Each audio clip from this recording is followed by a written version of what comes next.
Analytics science point में आपका हार्दिक स्वागत है। आज अपन एक 12th मैथ का नया टॉपिक स्टार्ट करने जा रहे हैं, वेक्टर कैलकुलस। और वेक्टर के बाद में जो अपन चैप्टर स्टार्ट करेंगे वो आपका होगा 3 डायमेंशनल कोऑर्डिनेट ज्योमेट्री। तो अपन स्टार्टिंग कर रहे हैं वेक्टर कैलकुलस का। टॉपिक आपका है वेक्टर। सबसे पहले तो आपको ये देखना है कि वास्तव में वेक्टर होता क्या है। जैसे मान लो आपके पास एक और लाइन दे रखी है, इस लाइन का मैं एक पार्ट ले रहा हूँ। वो पार्ट लिया मैंने, मान लो एक पॉइंट ये है, एक पॉइंट आपका बी है। दूसरा मैं क्या कर रहा हूँ, मान लो मेरे पास दूसरी कोई एक लाइन है जिसका मैं एक लाइन पार्ट ले रहा हूँ। एक पॉइंट आपका सी है, दूसरा पॉइंट आपका डी। अब जैसे मान लो मैं सी डी की बात करूँ तो सी डी क्या है, सी से डी पॉइंट के बीच की डिस्टेंस को शो कर रहा है।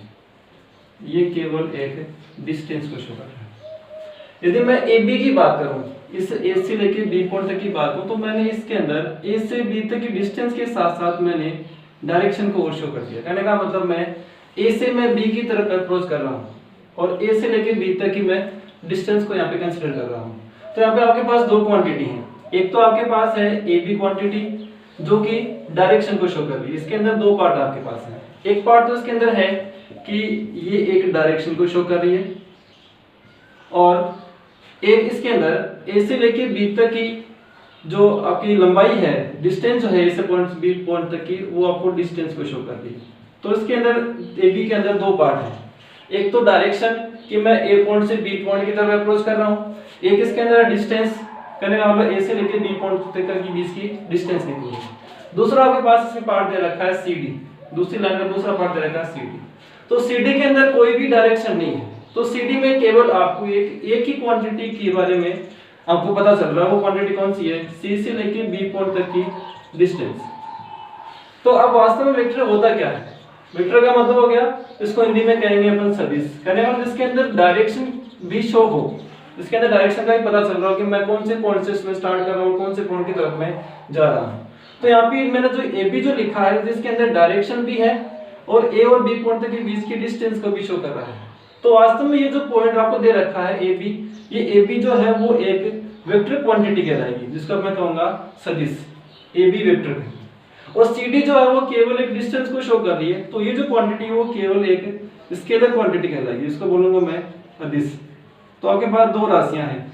एक तो राशि कौन सी है, जिसके अंदर डायरेक्शन और डिस्टेंस दोनों हैं, जिसको तो मैं कहूंगा वेक्टर सदिश। और एक आपके पास कौन सी है जो कि केवल डिस्टेंस को शो कर रही है, वो कौन सी आपकी है, स्केलर क्वांटिटी। तो डेफिनेशन ये बनती है कि ऐसी राशि जिसके अंदर डायरेक्शन और दोनों पॉइंट के बीच की डिस्टेंस शो हो रही हो, उस डिस्टेंस को मैं वेक्टर के परिमाप से लिखूंगा। कहने का मतलब ये है कि आपके पास जैसे ही मैंने ए पॉइंट से लेके बी पॉइंट तक के डिस्टेंस को मैंने वेक्टर की फॉर्म में लिखा, तो वास्तव में लिखूंगा क्या, ए बी वेक्टर का जो मैग्नीट्यूड, ए बी वेक्टर का जो मैग्नीट्यूड है वो वास्तव में मैग्नीट्यूड ही क्या है, दोनों पॉइंट के बीच की डिस्टेंस को शो कर रहा है। ठीक है। अब आगे अपन देखते हैं दूसरी चीज। ए बी वेक्टर के अंदर जो डिस्टेंस और जो डायरेक्शन है, उन दोनों के अंदर आपको दिखेंगे कि कोई भी दो वेक्टर यदि आपको दे रखे हो, जैसे मान लो आपके पास एक वेक्टर आपके पास ए दे रखा हो, एक वेक्टर आपके पास बी दे रखा हो। दोनों वेक्टर को मैं ऑपरेशन लगाऊं, मैं दोनों वेक्टर को मैं ऐड कर सकता हूं, दोनों वेक्टर को मैं मल्टीप्लाई कर सकता हूं। तो आगे अपन देखेंगे वास्तव में कोई भी दो वेक्टर के बीच में मैं कितनी तरह की ऑपरेशंस लगा सकता हूं, और उसके साथ साथ मैं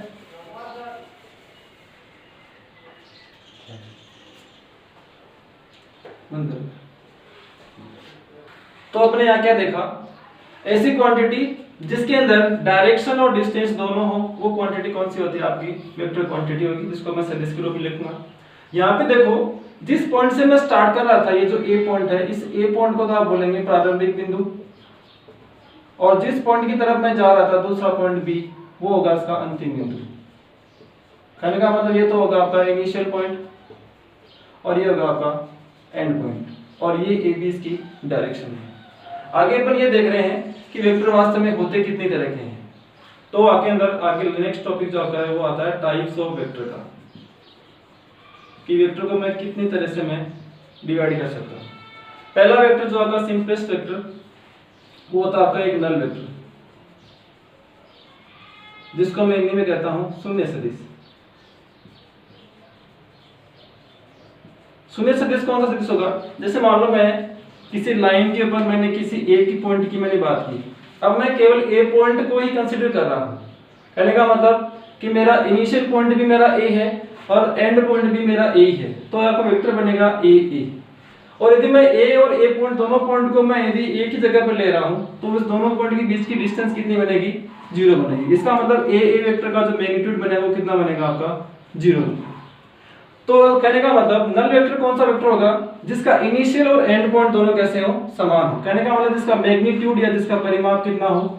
0 हो। वो वेक्टर कौन सा होगा आपका? शून्य सदिश होगा। ठीक है। दूसरा आपका आता है यूनिट वेक्टर, जिसको हिंदी में कहते हैं अपन इकाई सदिश। इकाई सदिश कौन सा होगा? जिस वेक्टर का मैग्नीट्यूड जो है वो आपका 1 हो। कहने का मतलब ए कोई आपको एक वेक्टर दे रखा है, तो इस वेक्टर का यदि मैं मैग्नीट्यूड ले रहा हूं, यदि वो मैग्नीट्यूड मेरे को 1 मिल रहा हो, तो इस वेक्टर को मैं क्या नाम दूंगा? Unit vector. तो सिंपली आपको इतना ध्यान रखना है कि किसी भी वेक्टर का यदि मैग्नीट्यूड आपको 1 मिल रहा हो तो वेक्टर कौन सा होता है? आपका इकाई वेक्टर होता है। तीसरी चीज, एक होते हैं संरेखीय वेक्टर, संरेखीय या इसको बोलूंगा मैं कोलिनियर। संरेखीय का मतलब होगा कि मान लो कोई भी दो वेक्टर आपको दे रखे हैं जो कि एक ही लाइन के ऊपर मैं कह सकता हूं, मान लो एक वेक्टर ए का ए है, एक वेक्टर आपका बी है, और दोनों की डायरेक्शन जो है वो सेम है। तो कहने का मतलब यदि कोई भी दो वेक्टर की डायरेक्शन यदि सेम हो तो वो दोनों वेक्टर कैसे होते हैं? संरेखीय वेक्टर होते हैं। या मैं ऐसे भी कह सकता हूं कि मान लो मेरे पास कोई एक फिक्स्ड लाइन दे रखी है, इस फिक्स्ड लाइन के पैरेलल जितने भी सारे वेक्टर मैं कंसीडर करूंगा वो सारे वेक्टर जो होंगे वो संरेखीय वेक्टर कहलाएंगे। तो किसी एक निश्चित रेखा के समांतर जितने भी सारे सदिश होंगे वो सारे संरेखीय सदिश होंगे। या किसी एक लाइन के ऊपर यदि मैं किसी वेक्टर को शो कर रहा हूं जिनकी डायरेक्शन दोनों की सेम हो, वो वेक्टर कौन से होंगे आपके? वो वेक्टर आपके संरेखीय वेक्टर होंगे। अब आगे अपन क्या करेंगे, ये तो मैंने कुछ इंपॉर्टेंट जो आपको दे रखे हैं, उसके बाद में अपन एक चीज और लगा सकते हैं, अप्लाई कर सकता हूं मैं, कि कोई भी दो वेक्टर को मैं इक्वल किस तरीके से बोलूंगा। मान लो एक वेक्टर आपके पास ए दे रखा हो, एक वेक्टर आपके पास बी दे रखा हो, और आपके पास जो इसका कंडीशन क्या दे रखी है, ए वेक्टर की बी वेक्टर की एक तो डायरेक्शन सेम है, दोनों की एक तो डायरेक्शन सेम है, और डायरेक्शन के साथ साथ दोनों का मैग्नीट्यूड भी सेम है। तो डायरेक्शन और मैग्नीट्यूड दोनों यदि किसी वेक्टर की सेम हो तो वो दोनों वेक्टर जो होते हैं वो एक दूसरे के इक्वल होते हैं। कहने का मतलब कोई भी दो सदिश समान सदिश कब होंगे या इक्वल वेक्टर्स कब होंगे? जब कोई भी दोनों वेक्टर का मैग्नीट्यूड मतलब परिमाप और डायरेक्शन मतलब दिशा दोनों यदि समान हो तो वो दोनों वेक्टर होंगे वो एक दूसरे के समान वेक्टर कहलाएंगे। ये तो था इंपॉर्टेंट टाइप्स, जिसके अंदर नल वेक्टर देखा आपने, यूनिट वेक्टर देखा, संरेखीय वेक्टर देखा और समान वेक्टर देखा। आगे अपन क्या करेंगे, अपन इनके ऊपर ऑपरेशंस लगाने की कोशिश करना है कि वास्तव में कितने तरह के ऑपरेशन मैं लगा सकता हूं और कौन कौन से रूल में यहाँ पे मैं अप्लाई करूंगा। तो नेक्स्ट जो आपका टॉपिक आता है वो आता है operations. Operations of vectors. Vector के ऊपर मेरे को ऑपरेशन लगाने हैं। सबसे पहले जो सिंपलेस्ट ऑपरेशन है वो आपकी एडिशन, कि कोई भी दो वेक्टर का मैं योग किस तरीके से करता हूं। इसके अंदर आप इंपॉर्टेंट रूल काम में लेते हैं, वो रूल होता है ट्रायंगुलर रूल। मान लो आपके पास दो वेक्टर दे रखे हैं, एक वेक्टर आपके पास ए है जिसको मैं ए बी से शो कर रहा हूं, एक वेक्टर आपके पास बी है जिसको मैं बी सी से शो कर रहा हूं। ध्यान ये रखना है यदि कोई भी दो वेक्टर को यदि मैं ऐड कर रहा हूं, ए वेक्टर के अंदर यदि मैं बी वेक्टर को मैं ऐड कर रहा हूं, तो इस ए वेक्टर का एंड पॉइंट और बी वेक्टर का इनिशियल पॉइंट आपको सेम रखना है। तो मान लो यदि इसको मैं डायग्राम से शो करूं तो आपका ये तो है आपका ए वेक्टर, ये आपका है बी वेक्टर, कहने का मतलब ये तो होगा आपका ए बी वेक्टर और ये होगा आपका बी सी वेक्टर। मैं कहने का मतलब मैंने ए से स्टार्ट हुआ, मैं ए से लेके बी तक पहुंचा मैं ए वेक्टर से के द्वारा, और बी से लेके मैं सी तक पहुंचा मैं बी वेक्टर के द्वारा। तो डिस्प्लेसमेंट जो होगा, जो रिजल्टेंट डिस्प्लेसमेंट जो विस्थापन होगा वो ए से लेके सी तक, कहने का मतलब आप ए से कहां पहुंचे? सी तक पहुंचे। तो आपको एक नया वेक्टर मिलेगा जो कि वेक्टर कौन सा होगा? ए सी वेक्टर। और वो वेक्टर वास्तव में कौन से दो वेक्टर का रिजल्ट है? वो रिजल्ट आपका है ए वेक्टर का और बी वेक्टर का रिजल्ट। इट मींस कि कोई भी दो वेक्टर के अंदर मेरे को यदि एडिशन करना हो तो आप इनिशियल पॉइंट से लेके यदि फाइनल पॉइंट तक जो डिस्प्लेसमेंट वाली जो लाइन होगी वो आपका एक नया वेक्टर देगी। तो वेक्टर जो होगा वो दोनों वेक्टर ए और बी वेक्टर का एडिशन होगा, कहने वाला AC vector equals to A vector plus B vector की फॉर्म में। अब इसकी कुछ प्रॉपर्टीज आपको दे रखी है कि यदि मैं कोई भी दो वेक्टर को यदि मैं ऐड कर रहा हूं तो उसके मैं कितनी तरह की प्रॉपर्टीज को ये फॉलो करेगा। तो नेक्स्ट जो आपके आती है इसकी प्रॉपर्टीज ऑफ एडिशन। वेक्टर के जो योग के जो गुणधर्म वो कौन कौन सा। सबसे पहली जो प्रॉपर्टी आती है वो प्रॉपर्टी आपकी आती है कम्यूटेटिव प्रॉपर्टी,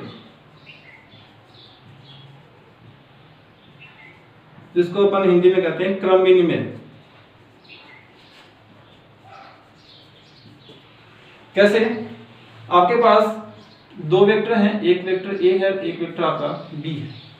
रिजल्ट ये कहता है कम्यूटेटिव प्रॉपर्टी का कि यदि मैं ए वेक्टर को बी वेक्टर के अंदर मैं ऐड करूं या फिर मैं बी वेक्टर को मैं ए के अंदर ऐड करूं, दोनों का रिजल्ट आपका सेम होगा। इस प्रॉपर्टी को यदि आप प्रूव करना चाहें तो आप इजीली आप प्रूव कर सकते हैं। इस प्रॉपर्टी का यदि आप प्रूफ देखें तो किस तरीके से कर सकते हैं। मान लो आपके पास ए वेक्टर जो है वो तो आपका ये है, ये आपका ए बी वेक्टर है, बी वेक्टर आपका ये है, ये आपका बी सी वेक्टर है।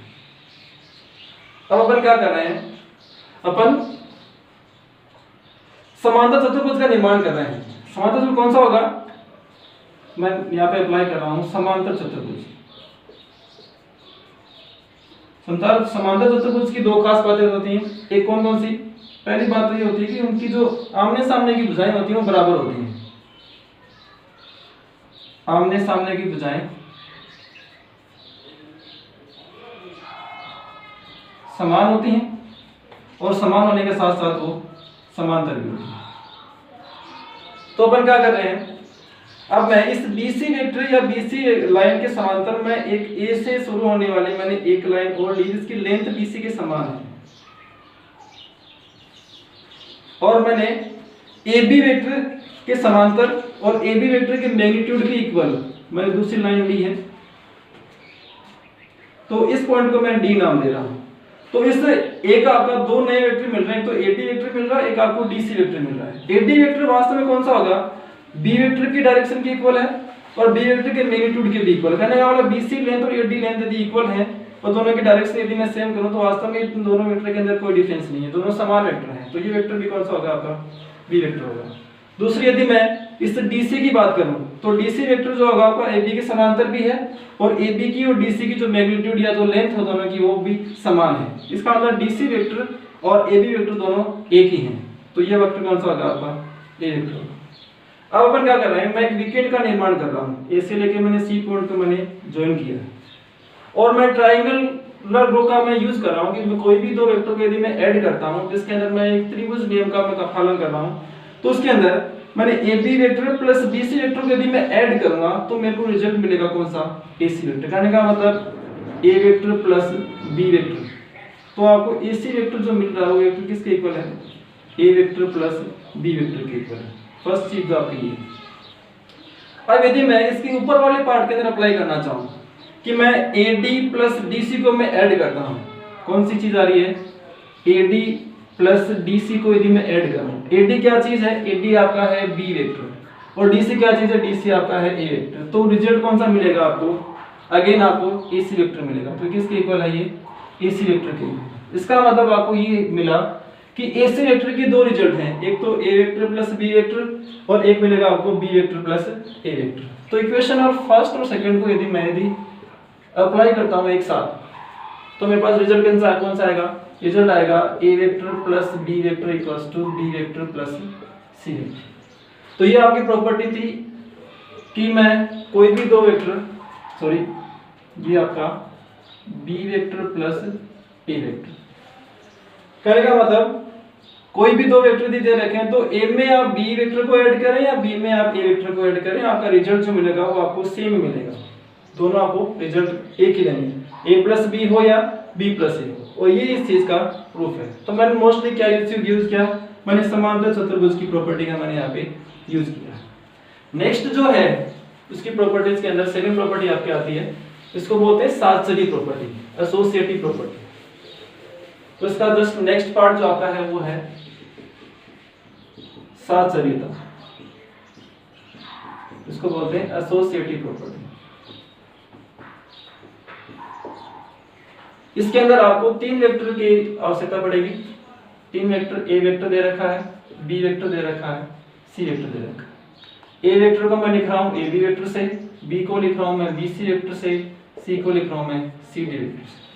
कहने का मतलब आपके पास तीन वेक्टर हैं, एक ए बी वेक्टर, ये आपका ए बी वेक्टर है, दूसरा आपका है बी सी वेक्टर, ये आपका बी सी वेक्टर है। ए बी वेक्टर को आप ए से रिप्रेजेंट करिए, ए वेक्टर है, ये आपका बी वेक्टर है। दूसरा आपको दे रखा है सी डी वेक्टर, दूसरा आपका कौन सा है, C D vector. C D vector जो है उसको आपने सी वेक्टर से रिप्रेजेंट किया है। अब अपन क्या कर रहे हैं, अपन वाई ट्रायंगल प्रॉपर्टी का मैं यहाँ पे यूज कर रहा हूँ। और प्रॉपर्टी, एसोसिएटिव प्रॉपर्टी आपको कहती क्या है, कहती ये है कि प्रॉपर्टी वास्तव में है क्या, कि यदि मैं ए वेक्टर प्लस बी वेक्टर करूं, मतलब ए और बी वेक्टर को मैंने पहले ऐड किया, देन मैंने उसको सी के अंदर ऐड किया, तो ये रिजल्ट इस रिजल्ट के इक्वल होना चाहिए, ए vector plus B plus C vector की। मींस ये हुआ कि आप ए को बी में ऐड करके देन आप सी में ऐड करें, या फिर आप ए वेक्टर को बी और सी में ऐड करें। इसका मतलब आपके पास तीन रिजल्ट जो दे रखे हैं, A B vector, B C vector और सी डी वेक्टर, का यूज करते हुए आपको ये रिजल्ट आपको प्रूव करना है। अब आपके पास क्या करेंगे, कैसे, अपन ने क्या किया है, पहले मैं एक इसके अंदर एक विकेट बना रहा हूँ, एक मैंने ए और सी वेक्टर, ए और सी मैंने पॉइंट को मैंने मिलाया, ज्वाइन किया है। एसी को मैं ज्वाइन करूंगा तो मेरे पास रिजल्ट ये आएगा कि इस A B vector plus B C vector को यदि मैं ऐड करता हूं तो मेरे को नया वेक्टर मिलता है आपका ए सी वेक्टर। कहने का मतलब ए सी वेक्टर जो है वो किसके इक्वल है, वो A B plus B C vector के इक्वल है। अब अपन क्या कर रहे हैं, ये तो बना A B plus B C vector. अब मैं क्या कर रहा हूं, मैं ए सी वेक्टर को और सी डी वेक्टर को मैं ऐड कर रहा हूं। किसको, ए सी वेक्टर को और सी डी वेक्टर को। ये तो रिजल्ट आपका फर्स्ट ए बी वेक्टर कौन सा आपका ए वेक्टर है, बी सी वेक्टर कौन सा आपका बी वेक्टर है। ये आपकी इक्वेशन नंबर फर्स्ट। अब मैं क्या कर रहा हूं, मेरे को दो नए वेक्टर मिल रहे हैं, एक तो ए सी मिला, एक मेरे को सी डी मिला। तो नेक्स्ट जो है आपके पास ए सी वेक्टर को मैं ऐड कर रहा हूं सी डी वेक्टर के अंदर, जहां पे ए सी वेक्टर वास्तव में है क्या, ए सी वेक्टर जो है आपका वो a प्लस बी के इक्वल आ रहा है इक्वेशन नंबर फर्स्ट से। तो ये तो बना आपका a vector plus b vector, और सी डी वेक्टर कौन सा आपका c वेक्टर। तो रिजल्ट क्या मिलना चाहिए, ac plus C D equal to मिलना चाहिए आपको ad वेक्टर। तो ये रिजल्ट किसके बराबर है, ad वेक्टर के बराबर। अब नेक्स्ट अपन क्या कर रहे हैं, ये इक्वेशन नंबर आपकी मान लो सेकंड है। नेक्स्ट अपन क्या करेंगे, मैं किसी दूसरे पॉइंट से मैं स्टार्ट कर रहा हूं, मान लो मैं बी पॉइंट से स्टार्ट हो रहा हूं। मैं क्या कर रहा हूं, मैं पहले BC वेक्टर और CD वेक्टर को मैं ऐड कर रहा हूं, BC vector plus CD vector. BC का मतलब हो गया B वेक्टर, CD का मतलब हो गया C वेक्टर। ठीक है, ये आपकी इक्वेशन नंबर था। BC वेक्टर, BC और CD को मैंने ऐड किया तो रिजल्ट आपको मिलना चाहिए BD वेक्टर की। इसका मतलब B प्लस C जो वेक्टर मिलेगा वो वेक्टर किसके बराबर है, वो वेक्टर आपका BD वेक्टर के बराबर है। अब मैं क्या कर रहा हूं, दोबारा मैंने इस BD वेक्टर को मैंने AB के अंदर ऐड किया। कहने का मतलब मैं एक नया वेक्टर बना रहा हूं, मैंने AB वेक्टर के अंदर, इस वेक्टर के अंदर मैंने इस BD वेक्टर को मैंने ऐड कर दिया। मतलब मैं AB vector plus BD vector को मैं ऐड कर रहा हूं। तो डायग्राम देख सकते हैं, AB प्लस BD क्या आना चाहिए, AD वेक्टर। ये रिजल्ट आना चाहिए AD वेक्टर के इक्वल। ठीक है, इक्वेशन नंबर थर्ड का यदि मैं यूज करता हूं तो BD वेक्टर किसके इक्वल है, B प्लस C के। तो ये तो वेक्टर बना B प्लस C वेक्टर, और AB वेक्टर किसके इक्वल है, A वेक्टर के। तो रिजल्ट किसके इक्वल मिला मेरे को, AD वेक्टर के इक्वल मिला। Equation number 4। अब इक्वेशन सेकंड से आप देख सकते हैं कि AD वेक्टर जो है वो एक तो इस रिजल्ट के इक्वल है। इक्वेशन नंबर 4 का जैसे देखें तो ये इस रिजल्ट के इक्वल है। कहने का मतलब मैं इक्वेशन नंबर सेकंड और फोर्थ को मैं कंबाइन कर रहा हूँ।